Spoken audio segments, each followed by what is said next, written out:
karapatang magsalita ng malaya, karapatang mabuhay ng payapa. Huwag kayong matatakot! Huwag kayong natatakot! Mas tayo ang dapat nasusunod. Tayo ang sovereign Filipino people.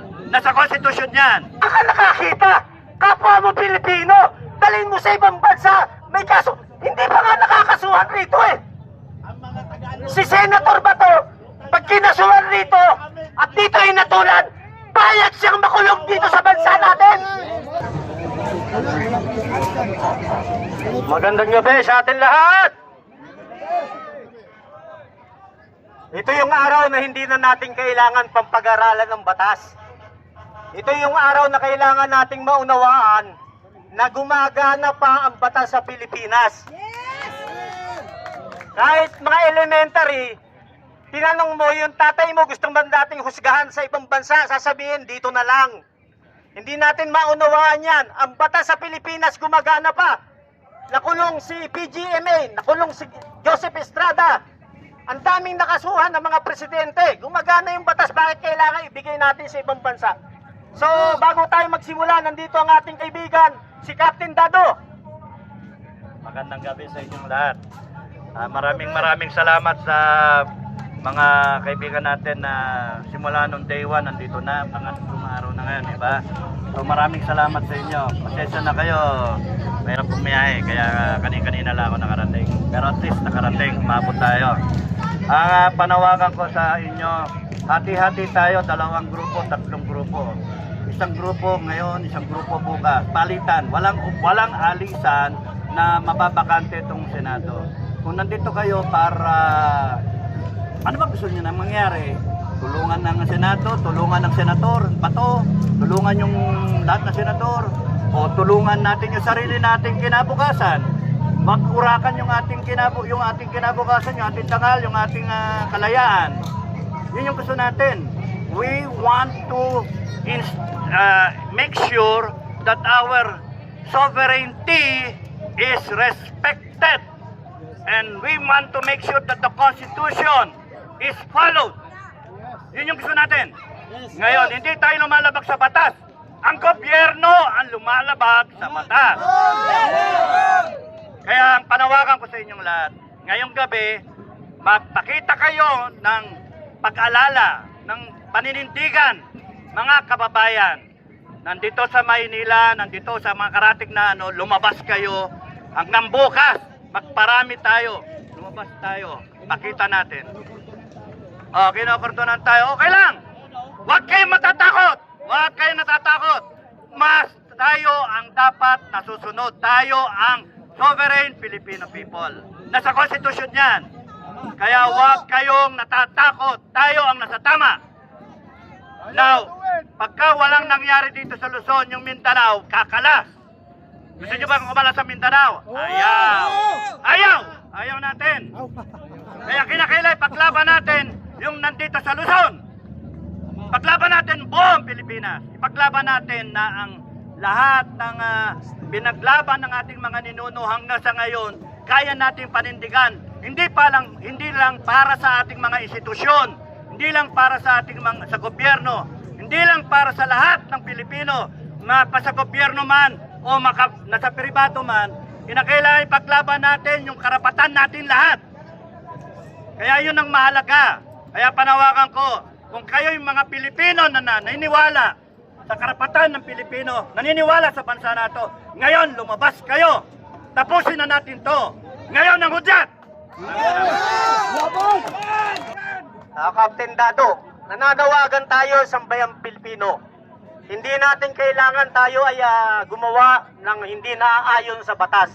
Napakasimple lang para manalo tayo. Lahat ng taga Maynila pumunta lang rito. Naghihintay lang yung ating mga kapatid na kapulisan. Pagod na rin sila. Pagod na ang ating mga kapulisan sa pagprotekta sa mga siraulong nakaupo sa gobyerno. Pagod na sila. Tingnan nyo sila. Ayaw nila ng ginagawa nila. Mainit. Gutom. At alam natin sa puso natin, naghihintay lang ang armed forces na dumami ang taong bayan. Naghihintay lang sila. Pagod na rin sila kada depensa sa mga demonyong nakaupo sa gobyerno.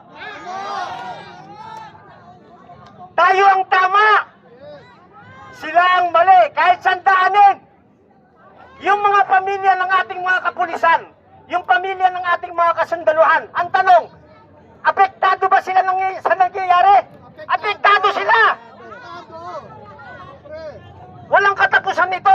Ang gusto nila tayo-tayo mag-away-away. Ang mali rito, nagagamit nila ang ating mga kapulisan, nagagamit ang NBI, nagagamit ang ibang ahensya para proteksyonan yung mga magnanakaw. Kung hindi tayo kikilos, kung hindi tayo magpapakita ng ating damdamin, sisigaw ng ating mga hinaing, palagay ba natin matatapos itong problema na to? Hindi. Tayong maliliit, tayong walang kinikita, tayong busabos, tayo ang gumagawa ng paraan para ma-resolve ang problema ng bansa. Kaya ang panawagan ni Captain Dado, panawagan natin, lahat ng ating mga kababayan, dito sa NCR, pumunta na kayo rito. Napakasimple lang, bawiin natin ang gobyerno sa isang mapayapang hakbang. Ito ang Diyos! Nag-create siya ng batas ng tao. Ang tawag dyan, inherent right. Karapatang magsalita ng malaya. Karapatang mabuhay ng payapa. Karapatan natin na isigaw kung ano yung nasa ating damdamin. Bigay yan ng Panginoon Diyos sa atin.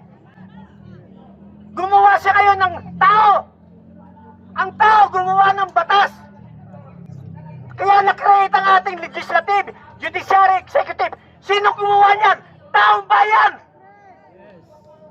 Ngayon, ito ang presidente. Ang nasa taas ng presidente, taong bayan. Ang inuutusan ng presidente para supilin ang ating karapatan magsalita, ang ating karapatan mabuhay ng payapa, ang inuutusan nila, ang Forces of the Philippines, ang ating PNP.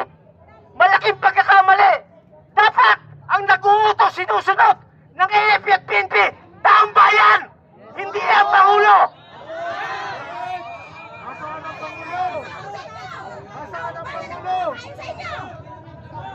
Dapat maunawaan natin lahat yan. Kaya ang bansa natin ganito. Ginagamit nilang private army ang kapulisan. Saan ka nakakita? Kapwa mo Pilipino, dalhin mo sa ibang bansa, may kaso. Hindi pa nga nakakasuhan rito eh. Si Senator Bato, pag kinasuhan rito, at dito ay natulan, payag siyang makulong dito sa bansa natin. Wala pang kaso rito eh. Ito, turnover mo sa ibang bansa. Anong pinagkaiba mo sa isang makapili? Napakahirap. Dati rin naman nagserbisyo si Senator Bato sa ating kapulisan. Alam ng ating mga kapatid na kapulisan, ang damdamin ni Senator Bato de la Rosa, this is not about personality. Kung nagagawa nila sa presidente yan, nagawa nila sa senator, pwede nilang gawin sa ordinaryong mamamayan. Eh kung bumaliktad ang sitwasyon, ang Panginoon Diyos, kahit wala tayong gawin, pag gusto na ninyang mangyari, mangyayari ang lahat. Kagaya ng pagpapalit ng majority sa Senado. Kahit magpagulong-gulong tayo sa kalsada, pag ayaw pa ng langit, walang mangyayari.